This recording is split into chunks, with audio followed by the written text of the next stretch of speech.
Okay guys, what we're doing today, this weekend it's been cold and just raining miserably, and when you, lay down, Blue. When you work out in the rain and stuff all day, you really don't want to get out in it on the weekends and fish, but which I know I got a top on my boat and I like to do that, but when it's 38, 40 degrees after you've been all out in it all week and it pouring the rain, you don't want to be wet and cold after you do it all week long. So today what we're going to be doing today is I'm going to be showing you all my rigs and stuff and everything that I use, and some stuff that I do that I haven't talked about before. Now all my hooks that I buy, I sharpen them. All of my old Blue in here, knock all the rods over. No, lay down. On days like this, I go through and re-spool my rods and stuff, and I re-spool them. And what I use Berkeley Pro Spray, and it's the premium. And I used let me head back, son. I used green back there, or yellow, whatever you want to call it, kind of in between to me. But that's what I use. We've got a re-spool, which is all the way down. And when you drag baits and all that, and you get hung up as much as we do, you go through a lot of lines. But one of the things I was wanting to talk to you about, it don't matter really the name brand of hooks that you buy or anything like that. All of them are good hooks. I've seen where some people have been breaking hooks and stuff, but you just gotta check them, especially if you use pliers on them and stuff like that. But what I do every trip before I go fishing, I make sure all my hooks are sharp. And so what I use to sharpen my hooks with is these little old, you can get these little old files like this right here, and I make sure even out of the packages that all the hooks are sharp. I do check that. So we're gonna sharpen these 10-out hooks, and I've got this little helper with me that he begs for money all the time, so he's got to earn his money. So I'm gonna teach him to sharpen my hooks. So we're gonna sharpen hooks for a little while, then we're gonna re-spool this. Then when we get to that point, then when we start rigging, now in the winter time I rig them up just a little different. Well, it ain't so much that I rig them up different when I drag them, but I am using shorter leaders. Usually I use between 3 foot and 4 foot leaders, or 2.5 foot, but in the winter time I'll go to 18 inches to 2 foot leaders, and that's what I'll stay at all the time. But we're going to start rigging up, then we'll go from there. Stay with us. Okay, this is the line tensioner that I built to spool rods. So, and it works real well. When you work in the construction field, you come up with some stuff to make things on the stuff that gets thrown away and stuff like that. And it's spring loaded and all that. So we're going to get this rod drilled up, then we'll go from there. Stay with us. Okay guys, alright, now I run out of rig wrap sinker slides, so this is what I had, and Walmart didn't have no more of them. And let me let Blue out. He's wanting to go out. You wanting to go out, Blue? You wanting to go out? Papa, we're going to put these already sharpened ones. We want to sharpen, where are we going to put them? Just let them back there beside. And I've got my hook sharpener over here. This automatic hook sharpener. I like that. Alright, now what I was saying is I was out of the rig wrap sinker slides. So this is just a sinker slide that I had that I used to use all the time before I got the rig wraps. And these are rubber beads. Right here, I don't use the plastic ones because on this big line and stuff and bigger swivels and stuff, all that weight, because I swap and put 6 and 8 ounces of weight on this right here on my lead weights when I go from dragging to anchored. I put the big weights on it. So and then plastic one seems to beat the knot. So that's why I used rubber beads. Like I said, this ain't about a 18-inch 2-foot. This is probably a 2-foot leader. We're gonna tie a hook on here that he's already sharpened. Yeah, he sharpened it. He's done a good job. I've got a good hook sharpener right there now. I can hook myself out. And we was talking about his money earlier. You see that laying out over on the table? I asked him where he got that from. You. Hmm. You. He has to work for it though. So Papa's is good at putting them to work. And what I'm doing here is just a reverse snell knot. Let me do this right here again. You may be good at putting And what we'll do is stick it through the back end, like this right here. There's several people got videos of them right there, these knots right there. I think Steve Douglas and Dieter's got one out there on these type knots. But I've been using these knots all my life since I was a kid. My grandfather showed me how to tie these knots on these bent shank hooks. So and I just wrap it around there 6-8 times. I usually don't even count it, I just wrap it a bunch. And I take my hand and I pull the slack out of it like that, and it just pulls it down against the hook, wet it.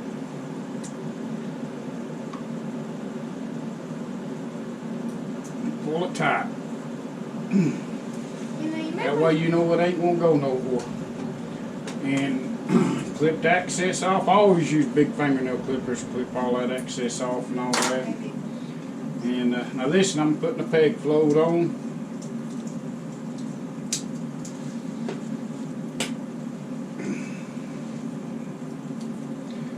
And I'm going to be putting a bloodline standing stick on this rod. And this is the rod that I re-spooled a while ago. And this is a, so you can see my rig right there. And this is a Big Cat Fever medium rod. And this is a, reel is a Casking 60 Rover. And this is one I just got finished spooling. And when I spool these right here, it's kind of hard. I ain't got as much room in this little room to turn all this stuff around. But I leave about a 1/16 of the spool showing. When I reel one up, I reel it all the way up to there's about a 1/16 of an inch showing on the spool, and that's about as far as I go. I don't put no more than that on it. And sometimes I don't put, but I leave an 1/8 of an inch showing. So stay with us, and we'll do another. Okay, guys. Now on this rod, I did find about 6 rig wrap sinker slides, so I'm using these. And these right here, you don't even have to cut your line. You just pop them on there, follow the groove around, and they will go right on there, just like that right there. And you ain't got to cut your line or nothing, and they are there. They are there. And now I've already got the bead on it.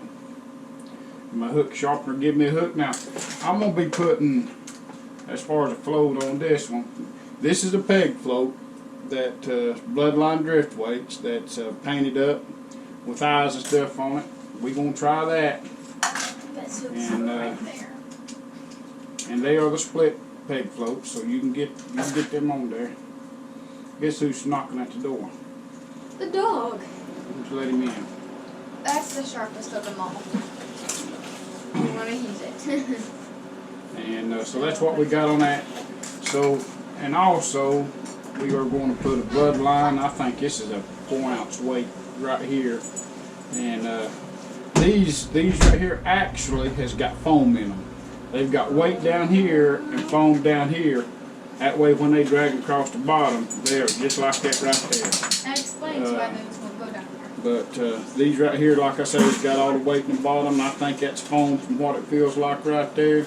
Good hooks for your, good eyes for your dragging. Easy to hook up, big eyes. We can put them on the sinker slides. That's what we're going to do on this one. We're going to put that one on this one.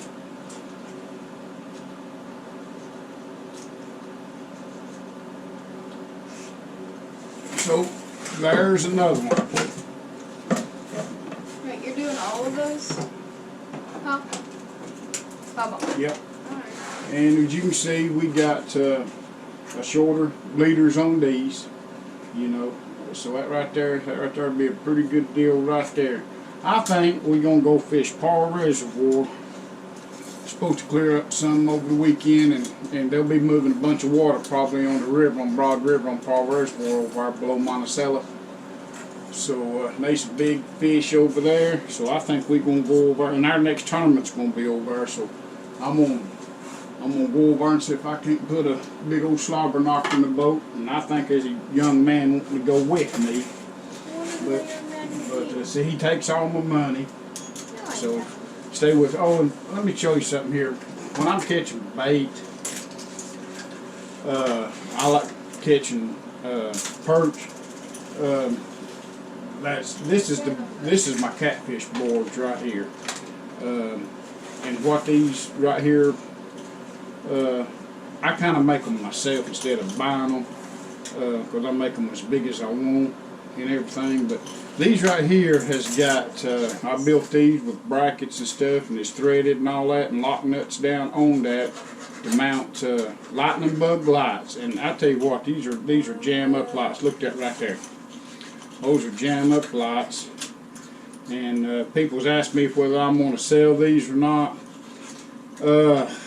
Probably eventually, but I'm doing a lot of stuff right now as far as making sure that they're right. Now these clips and stuff that I've been ordering and all, I like a small clip, but these clips really ain't stout enough for these boards. You have to get them back behind that little nipple in there, and I like them to where I can put it in front of this side of the nipple if it holds.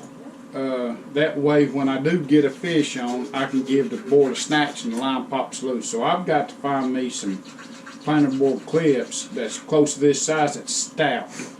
You know, because when you go to put these over in the water, if you put them in the front and you just lay it over in the water, they'll pop off. So if you get them behind that little old nipple, they won't pop off. And that causes you, if you get them in behind that nipple, you got to reel the board all the way up to the boat and take this loose, then go down.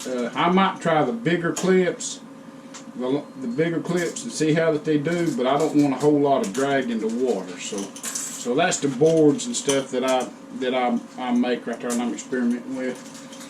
All right.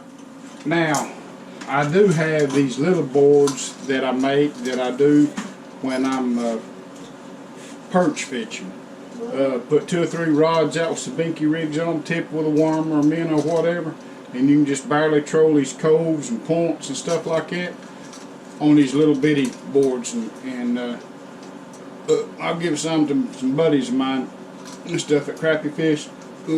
Let them try that, try them out on them. But I'm making these little bitty boards too. So, and that's what I use. Well, we're going to continue on getting these. Okay, guys, I want to tell you about. There's a bunch of these out there, and these is the cat and shads from Jerry Droughty. But how I use these right here, I don't tie on the front and the back. Okay, what I do is run it through the front eye first, because I like this being toward the rod.